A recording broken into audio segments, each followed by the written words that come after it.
Hi there guys, and welcome to today's live stream. Today we're going to be talking about the muscle strain when it comes to lower back pain. We're going to go through a real life example and hopefully dispel this topic once and for all so you can really understand what's going on in your lower back, how muscles do and how muscles don't come into it, and really help deal with your back pain more effectively going forwards.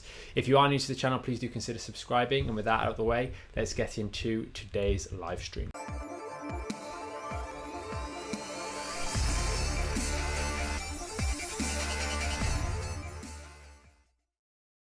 So we wanted to get into today's topic. This topic came about because of an event that happened this weekend, and I thought I'd really take sort of some pictorial evidence to really show you guys and help sort of hit the point home. Muscle strains are most commonly sort of used in the early diagnosis of back pain. It's, oh, you know, don't worry, John, it's just a muscle. It'll go away shortly, or your muscle's tight for no apparent reason, but it'll go away shortly. And what I wanted to do is kick this live stream off with a short story, and then we'll get into sort of where muscles can be involved, how they can be involved, but how they're not really the primary source of these sorts of problems. So we're going to talk about a real life muscle injury. So this weekend, my brother injured his pec.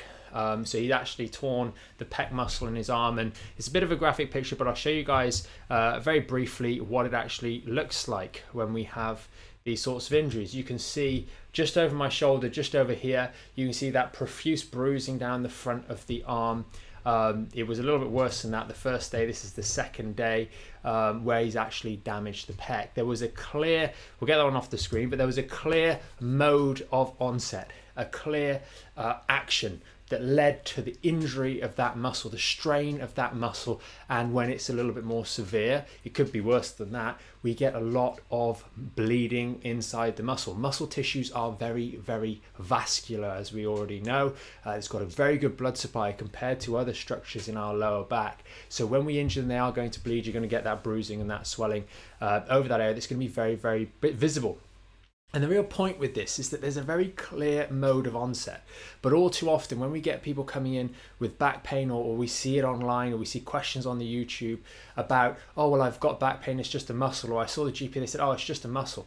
Well, yeah, there may be some muscle involvement, but you can't really injure a muscle without clear mode of onset. You must have overwhelmed it, like in that case there, and we can see the actual damage to the muscle, or the result of that with the profuse bruising. Well, you could say, hey, Mike, not all muscle injuries are quite that bad, so maybe my back is a muscle problem. Maybe it is. Well, there's a few other ways the muscles can become spastic, or they can start to contract uncontrollably to a degree, or be tight or tense for some reason. But that's not generally going to be an injury. I've got a few little notes over here why your sore muscle may be cramping. It could be there's excess lactate buildup, which might happen during a workout, and they start to shake and cramp and twitch. Or it could be hydration issues where those muscles again are not quite functioning properly. It's affecting the nerve supply in those muscles, and they're not able to function correctly. Or it could be that there's actually some signals coming from somewhere else. Now remember, our muscles are active structures. We actively use them and engage them to go about normal activities. Maybe it's lifting a box, maybe it's doing these other bits and pieces, but they will be active and participating in these things. Other structures like our spine, the discs, the facet joints are passive in so much as they are moved by the muscles. They can become injured along the way, and if those spinal segments, any structures in there, be it the disc or the facet joints, etc., become injured, they will send signals to the muscles to go into contraction and spasm.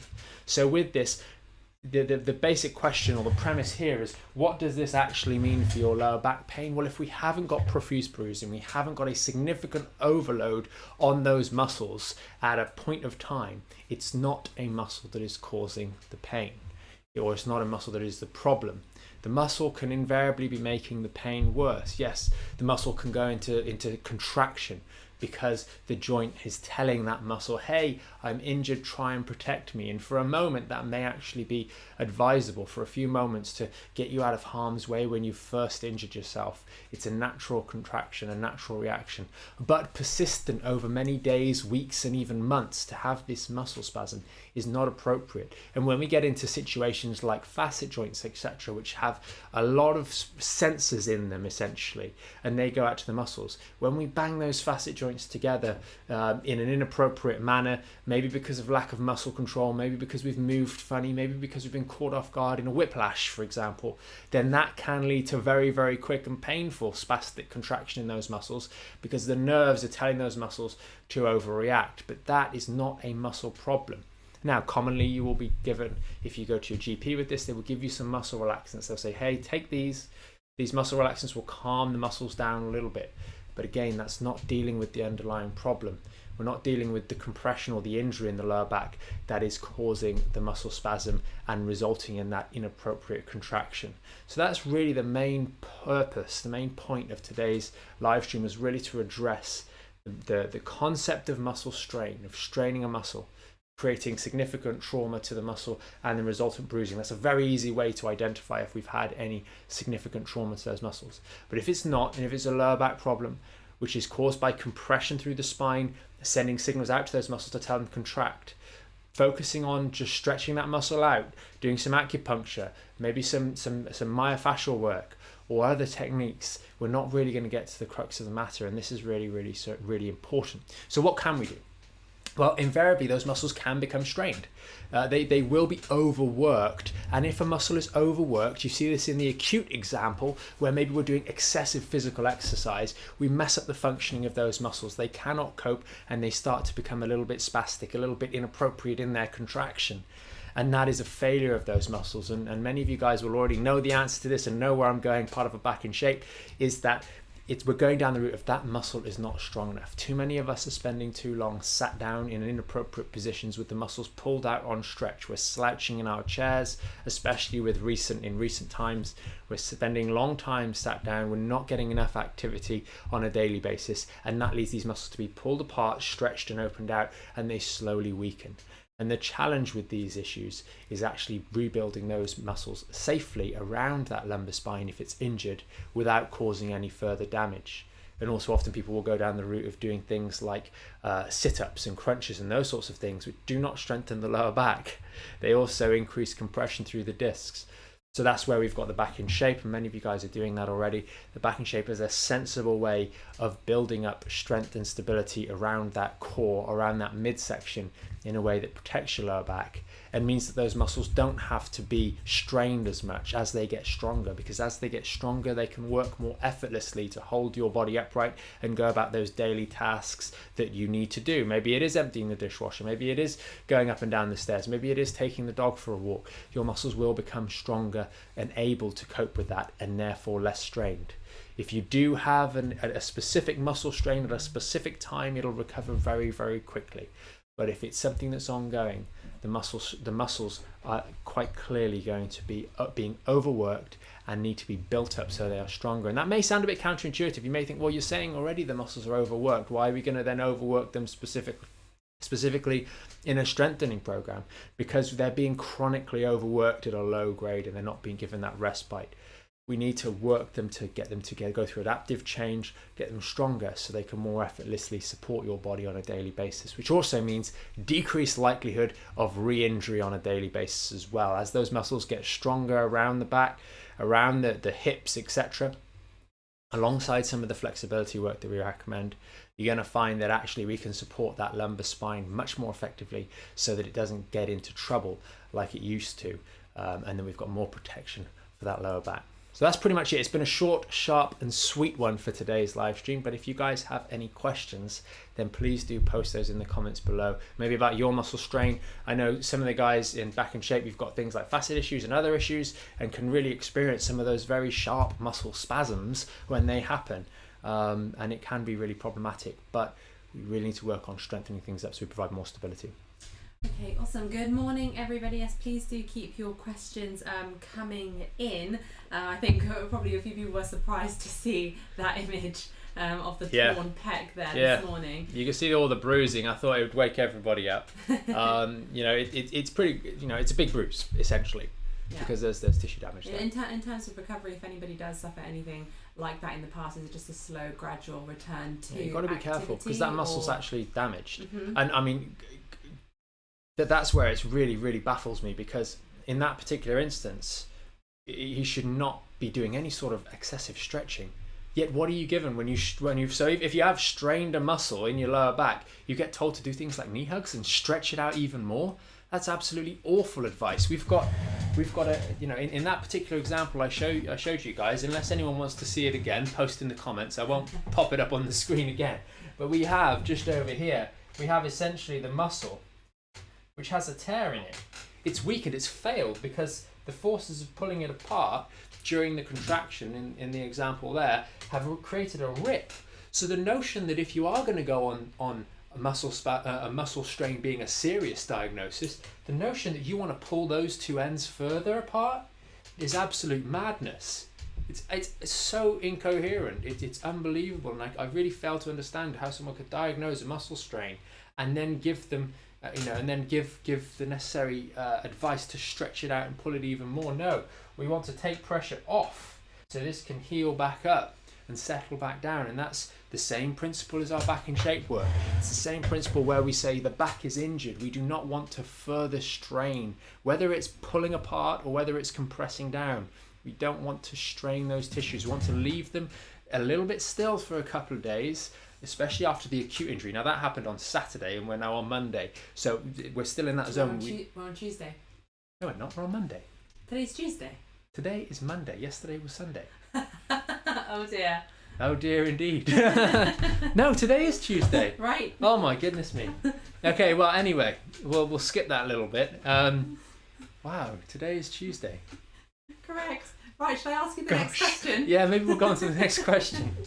Right, Joe's asked here, when you have a muscle strain, would you still use the ice for 5 minutes at a time, or would you use it for longer to reduce the swelling? I can't believe today is Tuesday. Right. Yeah, gosh.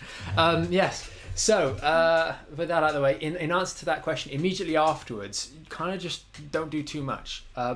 Remember that we discussed, especially if we're talking about this particular area over here, the pec situation, we don't want to necessarily disrupt that too much. When we first got the injury, and there is a little bit of changing research around this, a lot in the peripheral injuries, talking about that first instance, that very first port of call into the first aid when it's happened immediately, not necessarily jumping into excessive icing, etc., for those sports injuries. Now when it comes to the back, it's a little bit different, and the icing, when we're doing it for 3 to 5 minutes, that's going to really help calm it down. It's going to help calm down excess inflammation, because we cannot have too much inflammation building up in that confined space. That's going to give you guys a lot of nerve issues, because it can impinge upon the exit foramina, or what's called the lateral recess, where the nerves come out if we have too much out of control inflammation. But we do want a degree of inflammation to take place in that lower back, because in that sort of 0 to 72 hours, we are getting that callus formation. We're getting the formation of capillaries, nutrients being driven to that area in order to start to create a callus there that's going to secrete growth factor. Remember this from a couple of weeks ago when we talked about the tendon and ligament repair using collagen and the secretion of those hormones to help with the healing process. Now when it becomes chronic, it's a little bit different, and we do want to help play around with the circulation there. And remember, we're using ice in these scenarios for 3 to 5 minutes, not for the 20-minute time frames, because those can sometimes be problematic. Okay, brilliant. Alex Esco said, "Welcome to my world, Michael." Not knowing what day it is. Yeah, I was convinced it was Monday. I think it's because we did the live late last night. Yeah, that must be it. Right, Karen's asked here, should you reduce load after you've injured a muscle? Yes. And continue exercising? How long before you can return to normal activity? So those sorts of questions are it's a piece of string. Now, if you're looking at my brother's instance there, then you are going to be not doing any sort of loading on that right now. We're going to be just gently moving it around, trying to keep it sort of within a very small range of motion. When we start to increase load, if it's a more minor injury, then we do want to increase load to a degree, want some load bearing, because remember, once we move out of that sort of 48-hour window, we're starting to go through remodeling, and a little bit of controlled load is going to be helpful, a very small amount of controlled load. That's why quite often, in conjunction with a few other things, walking is recommended, getting you guys on your feet. We've done conversations about hip surgery, for example, yesterday, and in those sorts of scenarios, it's get you up on your feet pretty quick. And if it's good enough for us to get up on our feet after one of those things within 24 hours, then it's going to be good enough for these other sorts of issues. We just have to be careful. We do have to be careful and not excessively load. So doing excessive like knee hug exercises and those sorts of things that do load down on these structures when they are still trying to rebuild is problematic. But having some load coming through our body is going to be useful to help give the framework, the mapping for those soft tissues to start, and those cells to start to lay down the collagen and the other bits and pieces along force lines so they know where the structure is. Our body really needs to make use of that little bit of stimulation to understand where should things go again.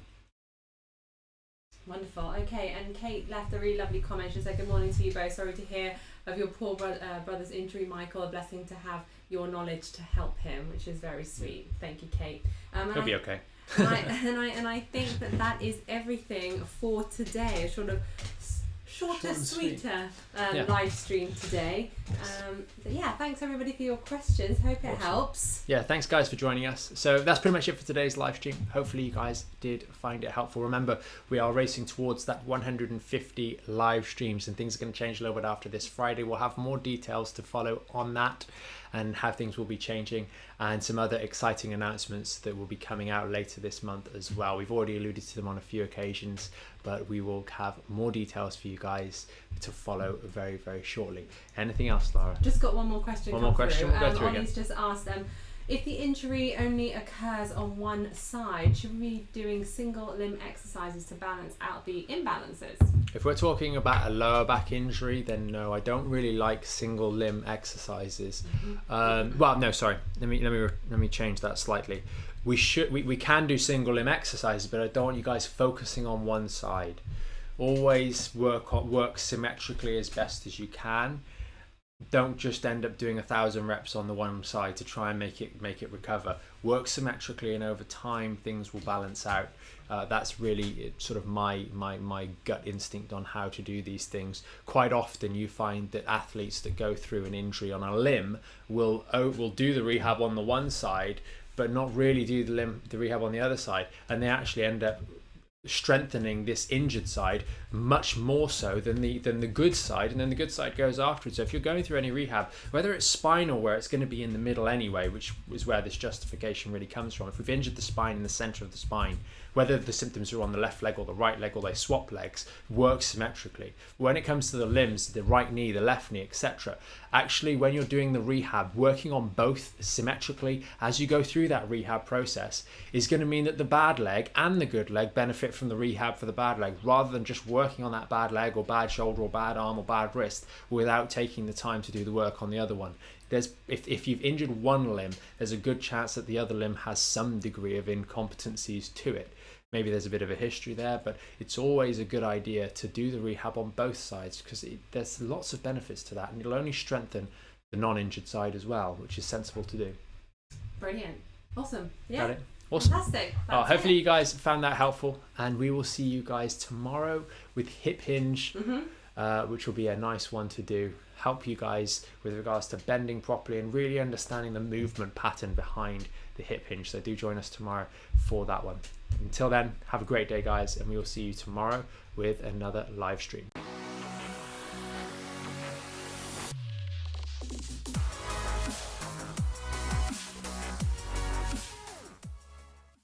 Thanks so much for joining us on today's video. Hopefully you found it packed full of useful information. If you want to learn more about the premium Back in Shape membership, there's going to be a video somewhere underneath here. And if you want to stay up to date or tune into some of our more recent live streams and the Q&As at the end of those, then that's going to be down here. And remember, you can subscribe to the channel up here and hit the notification bell to make sure you know when we next go live, so you can join us for our next live stream and Q&A.